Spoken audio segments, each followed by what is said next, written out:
大家好，我係 Hilda， 我係香港品牌何其美嘅創辦人。我成立呢個品牌嘅目的，其實咧就係想傳承着長衫嘅文化。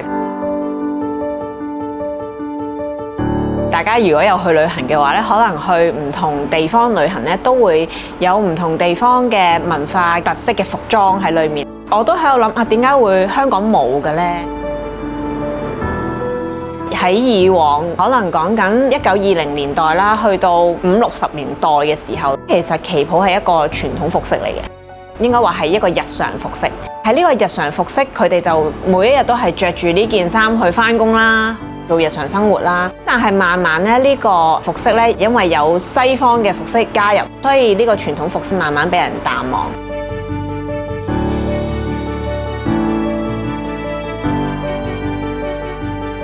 跟住後尾係一個機緣巧合底下咧，接觸到長衫旗袍呢個服飾，一路去接觸去了解佢嘅背後歷史嘅時候，就發現其實佢係好值得我哋咧去花時間咧，用一啲方法讓佢繼續去承傳落去。我都諗會唔會有一啲服飾係適合我哋任何場合都可以着？我就覺得長衫係非常之適合嘅，因為長衫無論喺日常 casual 你去影相啊、打卡啊，或者約朋友食飯啊，我覺得都係適合着啦。而喺出席一啲隆重場合嘅時候咧，都係非常之合適嘅，因為佢都係好 formal，亦都係好得體、好優雅。